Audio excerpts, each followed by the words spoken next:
కొంచెం మంచి విషయాలు ఎవరికైనా నచ్చినాయి అనుకోండి, దే ఆర్ ఫాలోయింగ్. అందుకే అవన్నీ కలిపి ఒక టెస్ట్మెంట్ అయ్యి అంతే. అంతేగాని దానికి చారిత్రకమైనటువంటి ఆధారాలు ఎక్కడా లేవు.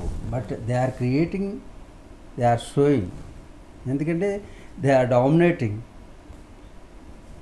డామినేటింగ్గా ఉన్నారు కాబట్టి అప్పట్లో బ్రిటిష్ వాళ్ళు అది చెల్లుబాటు అయింది. కానీ సనాతన ధర్మం అనేది ఇది ఇప్పుడు కాదండి.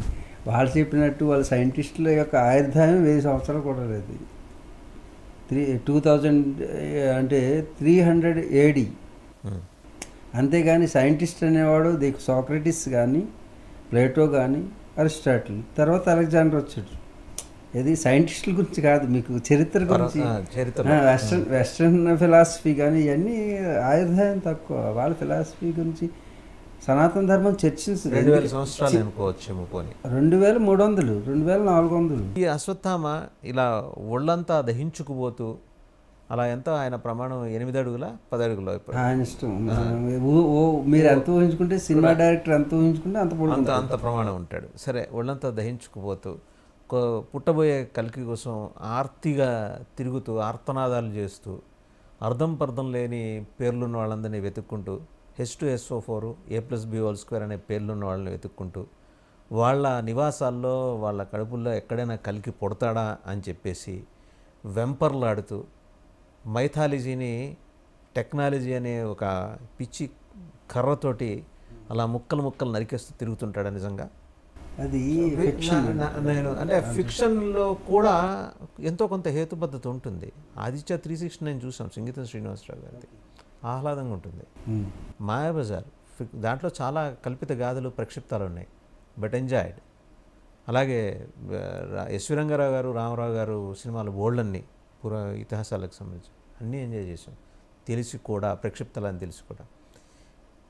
ఇది సహించలేక ఇంటర్వెల్ సమయానికే జనాలు పారిపోయి వచ్చేసి ఎందుకన్నా భగవంతుడా అంటే భగవంతుడు లేడు, దేవుడు లేడు అనేవాడు చేత కూడా దేవుడు ఉన్నాడు, భగవంతుడా అని అనిపించుకొని బయటకు పరిగెత్తుతాడు. సినిమా కల్కి సినిమా గురించి నేను మాట్లాడు. అయితే కల్కి సినిమా అయితే బాగాలేదండి. నేను అంటే సినిమాలు అంటే is up to the persons the audience అండి. ఇప్పుడు బాగుందంటున్నారా, బాగోలేదంటున్నారా? జనం భిన్నాభిప్రాయాలు ఉన్నాయి, మిశ్రమాభిప్రాయాలు. నేనేమో కల్కి అనే దానికి అది ఆ కల్కి వేరు, కల్కి వేరు. మా కల్కి అంటే ఏమిటంటే అర్థం, కల్కి అంటే కాళ్ళకి ఏంటి కాల్. మీరు కల్కి అంటే ఇదేదో అవతారం, కత్తి పట్టుకుని గుర్రం మీద వస్తాడు. It is a symbolic story. అలా అనుకుంటున్నారు ఈ ప్రపంచం అంతా కూడా. మీరు కూడా అనుకుని ఉంటారు మొన్నటి వరకు. నో, కల్కి అంటే ఒక గుర్రం మీద కత్తి పట్టుకుని తెల్లటి గుర్రం మీద వస్తాడు, శంబలులో పుడతాడు, ఎవరో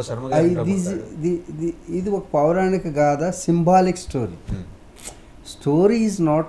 అందుకే కదలడానికి ఉపయోగపడుతుంది. కథలు లేవు అన్నాను నేను. అందుకే కథల్ని సాంకేతికంగా మీరు చూడండి ఒకసారి. X=2 అన్నాం అనుకోండి, ఎప్పుడు X కనపడినా 2 అంటారా మీరు? అనం కదా. ఇది ఒక ఎగ్జాంపుల్. అలాగే మనకి అమ్మవారికి 10 చేతులు ఉన్నాయి. అమ్మవారి 10 చేతుల్లో 10 ఆయుధాలు ఉంటాయి. అది కాదు ఇక్కడ. మీ దగ్గర 10 రకాల స్కిల్స్ ఉన్నాయని చెప్పడానికి సింబాలిక్గా 10 చేతులు పెట్టారు. కానీ ఏ స్కిల్స్ ఉన్నాయంటే, ఒకటి రాయడానికి స్కిల్ ఉంది, ఒకటి కుమ్మడానికి స్కిల్ ఉంది, ఒకటి తాడు పెట్టి ఊరు వేయడానికి స్కిల్ ఉంది. అంటే ఇన్ని నాట్ వేయడానికి తాడు ఉన్నది. ఇన్ని స్కిల్స్ ఉన్నాయని చెప్పడానికి ఆ సింబాలిక్గా పెట్టారు. కానీ అమ్మవారికి 10 చేతులు ఉన్నాయి అమ్మవారు అని చెప్పకూడదు. నా ప్రశ్న ఏంటంటే సార్, గురూజీ, నేను అక్కడికే వస్తున్నా. నా ప్రశ్న, కల్కి అనే పురుషుడు ఆవిర్భావానికి ఇంకా 8,000 సంవత్సరాలు, 8 లక్షల సంవత్సరాలు అట్లా వ్యవధానం ఏదన్నా ఉందా? ఒకటి. రెండోది, ఇప్పుడు మీరు as part of your journey in Himalayas, 23,000 అడుగుల ఆల్టిట్యూడ్ మీరు చూశారు. 50 డిగ్రీల సెంటిగ్రేడ్, -50 డిగ్రీల సెంటిగ్రేడ్ ఉష్ణోగ్రతలోనూ మీరు సంచరించారు. రంపాలతో కోసినట్టు గాలులు మీ శరీరాన్ని తాకుతుంటే అనుభవించారు. ఈ క్రమంలో మీరు హిమాలయాలు మొత్తం సంచరించినప్పుడు ఎక్కడైనా శంబల కనిపించిందా మీకు? దానికోసం మేము కూడా ఒక రకమైన అన్వేషణ సాగించాం. ఎందుకంటే పౌరాణికంగా అప్పట్లో చిన్నప్పుడు అనిపించినప్పుడు పిచ్చి పిచ్చిగా తిరగడం అనేది అందరం చేస్తాం. ఆ పిచ్చిలోంచి అసలు విషయం అర్థమవుతుంది. ముందు ఆరంభానికి ఏదో ఒకటి కావాలి కాబట్టి ఇగ్నిషన్ పాయింట్ అంటే అలాగే మాకు ఫైర్ చిన్నప్పటి నుంచి ఈ కథలు విన్నే కదా, కథల్లో మొదలుపెట్టాం.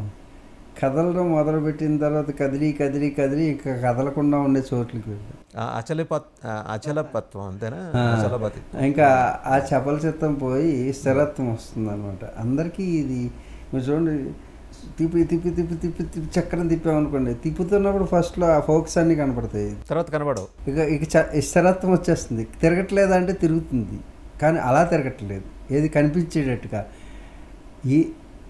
ఆ కనిపించే ఫోక్స్ అన్నీ కనిపించకుండా పోతే ఆలోచనలనే ఫోక్స్ అన్నీ కూడా ఏకీకృతమై స్థిరత్వం చెందడమే. ఆలోచనలు లేవా అంటే అన్నీ ఉన్నాయి, కానీ ఏమీ లేవు, ఒక ఆలోచనగా మారిపోయింది. ఆ స్థితికి ఎదగడం అనమాట.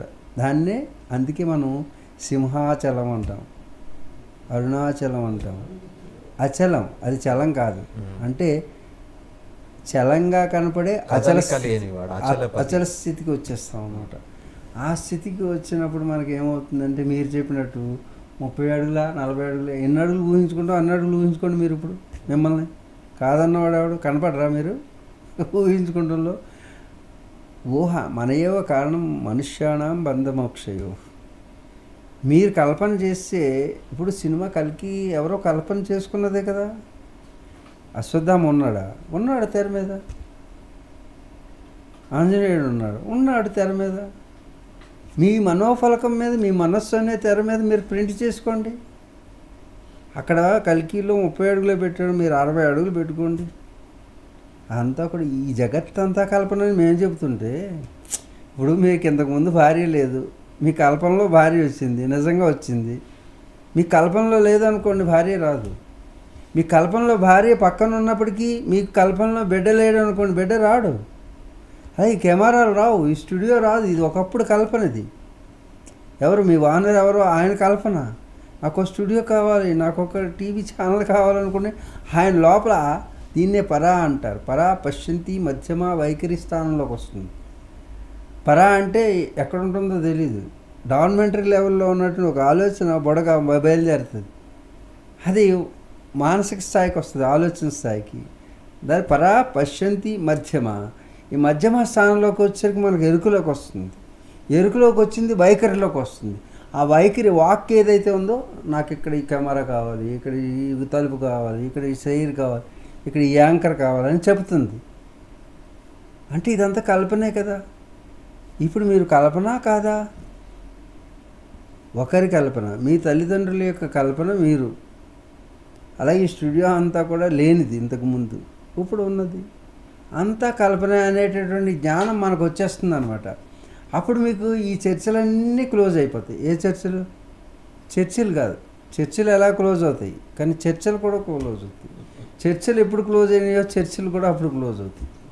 చేత ఈ చర్చలన్నీ ఉండవండి, యోగులకి ఏమీ ఉండదు. మీరు సనాతన ధర్మం గురించి ఇందాక మాట్లాడుతూ వచ్చారు. బియాండ్ హిందూ ఒక చిన్న విషయం యాడ్ చేస్తాను. నేను అందరికీ చెప్పేది ఏంటంటే, నా దగ్గరికి చాలామంది వస్తారు. ఇంతమంది సంఘ సంస్కృతులందరూ కూడా చాలా పనులు చేస్తున్నారు. మీరు ఎందుకు ఒక్కడే వెళ్ళి హిమాలయాల్లో కూర్చుంటారు? సంఘానికి ఉపయోగపడినట్టు